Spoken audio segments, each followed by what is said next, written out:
Hello and welcome, one and all, to Animation Patron.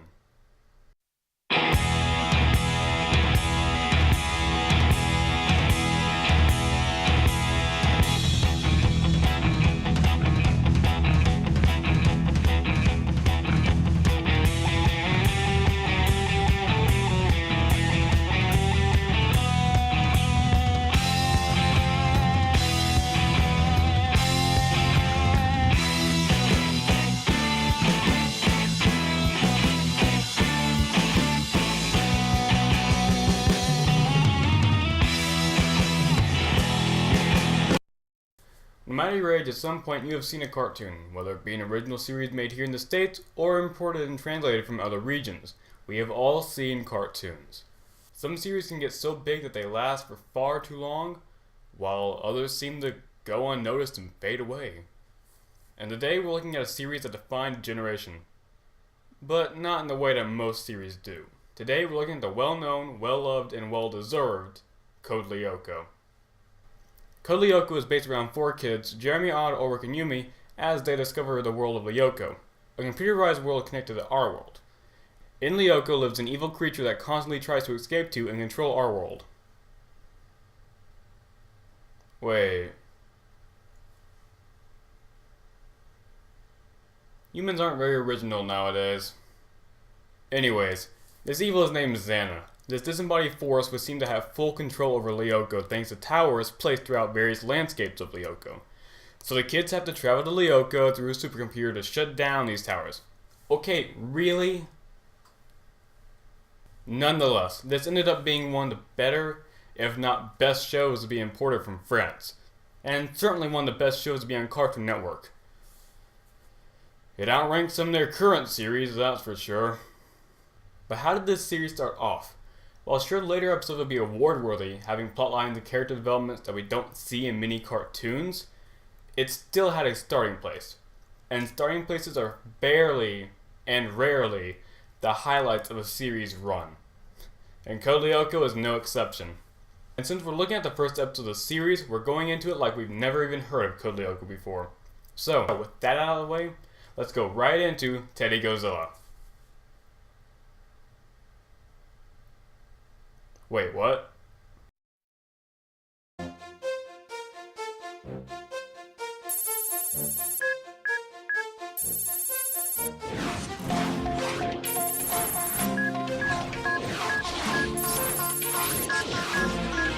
Here we are, going far to save all that we love. If we give all we've got, we will make it through. Here we are, like it's Not too bad. Kinda catchy. But certainly not the best. Okay, this theme is easily one of the best themes for a cartoon ever. There's just something about it that makes you feel good but also gets you pumped for an adventure. And to boot, it can be seriously addicting. Like thrift shop levels of addicting. So we start out with some kids who look to be about 8 years old running a newscast while our protagonists are setting up for the prom. Be crowned our beauty queen tonight, just as she was last year. I mean, of course, our principal's daughter, Sissy. Let's see whether she'll answer a few questions. Apparently I was wrong with that age range estimate. Millie is obviously in her 20s. I have no time to waste on a couple of nerds. But it's for the school news program. What about freedom of the press? Oh, Millie, little dipsticks your age don't have any freedom, understand? Whoa, whoa, whoa, whoa, whoa. What did she just say? Oh, Millie, little dipsticks your age. Huh. It's almost as strange as Robot's boy use of jackass. I'm serious, look it up. Sissy acts like, a character that would be named Sissy, have two lackeys, and be the principal's daughter. In layman's terms, a bitch. Pushing Millie to physical tears with the fact she doesn't have a prom date. So in an act of desperation, Millie asks Ulrich to be her date. Wow. Not even 5 minutes in and this show is already giving kids something to relate to. Trauma. Anywho, we cut to a nerd at his computer, doing what else but fake nerd stuff.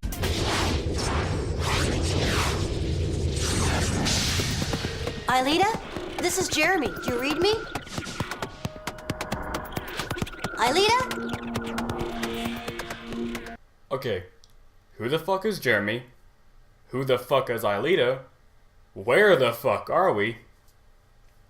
And let's not forget this. What the fuck is going on? Okay, so the nerdy kid is Jeremy, the kid who runs all the technology. The area we're seeing is Lyoko, and Aelita is a program stuck within Lyoko who keeps watch over any towers that Xana might activate. Okay. Got all the information. Know who the characters are. Shouldn't be confused anymore. So, what's going on? Hi. Yeah! Jesus, you can't just do that! First I'm confused and I'm scared. What next? At least you don't care how old I am, do you? We understand each other. We're not like those dumb older kids who always want to run things. They think that because we're young, we don't count at all. If for once we were older, a lot older than them, they wouldn't laugh at us, would they? Millie, are you sane? You stay right there. I'll be back for you. Apparently not.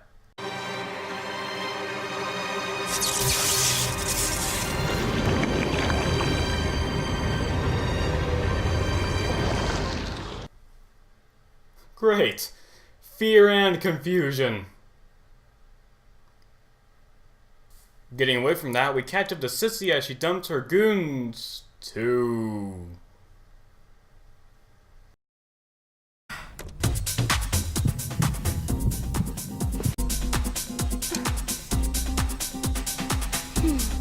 If anybody's going out with Ulrich, it absolutely has to be me. This is a kids show, right? Back to plot, the teddy bear seemed to be stalking Sissy during... this. And eventually wreaks havoc to the room.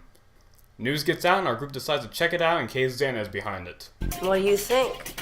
A simple short circuit. Too many appliances plugged in at the same time.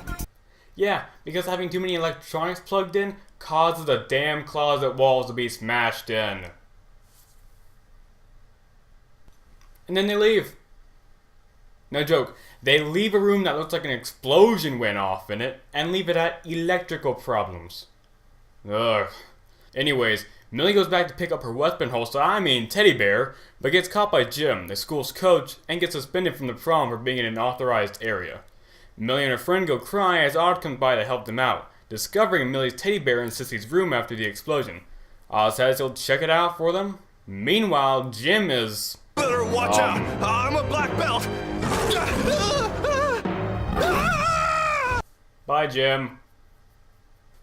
Just kidding. Jim makes it out fine, if not scared to the point of defecation. Meanwhile, our band of misfits is working on the prom. Still. With Yumi leaving shortly after to go get ready for the prom. You know, I'm getting a Mighty Morphin Power Rangers vibe here, since these four seem to be the only ones ever working on school activities. Anyways, Odd makes a come up and shows the evidence to Jeremy and Ulrich. Jeremy and Odd go to the base to get over to Lyoko, while Ulrich goes to get Yumi. What did I just say, huh? Well, have you got any other ideas? There have been 2 accidents. We can't leave the school unguarded. And even going back in time, if there's an accident, it's all over. Wait. What did he just say? Odd is right. You go, and I'll stay. If I find any clues, I'll pass them on to you. Go on and say hi to you-know-who for me. After a lengthy getting to base run, Odd gets into Lyoko and meets up with Aelita.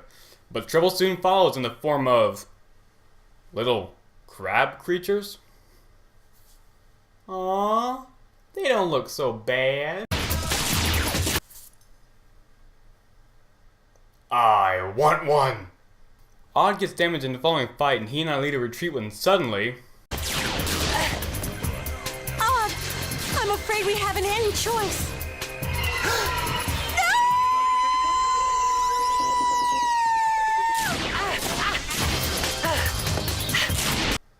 This comes out of nowhere. I'm not kidding either. This comes straight from left field, never explained or even brought up later in the episode. And even with the knowledge of her falling, he not only didn't prevent it, but in fact caused it. Way to leave Aelita in capable hands, Jeremy. Back in the real world, Ulrich gets to Yumi's house while...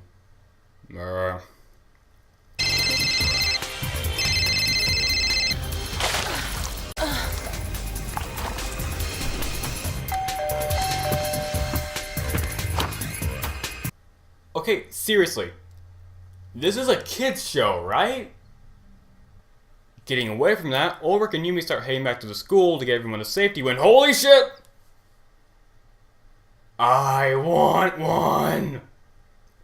Back in Lyoko, thanks to dumbass Odd, he and Aelita find a tower, but not before a Temple of Doom reenactment!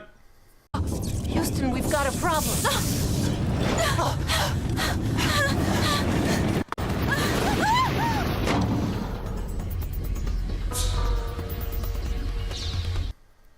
Alright, this is the moment we've been waiting for. Odd versus Blasty Ball of Death. The big action scene for the episode. This will be amazing. This will be...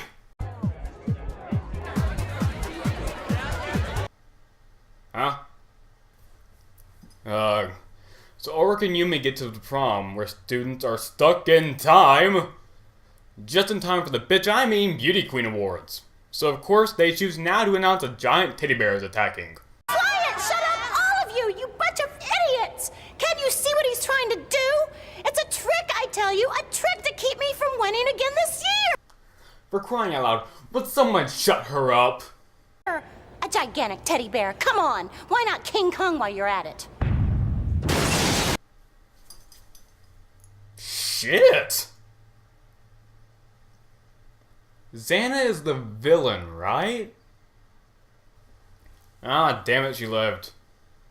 There goes my joy. Let's finish this up.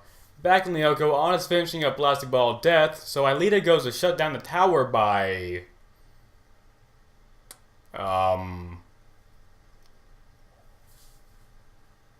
What the hell?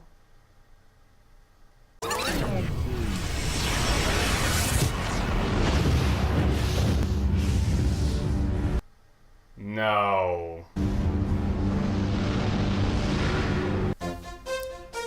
No, no, no, no, no, no, no. Ulrich, no, would no, you, no, no, would no, you, no, would you no, be my date? No. Oy vey. This is a doozy.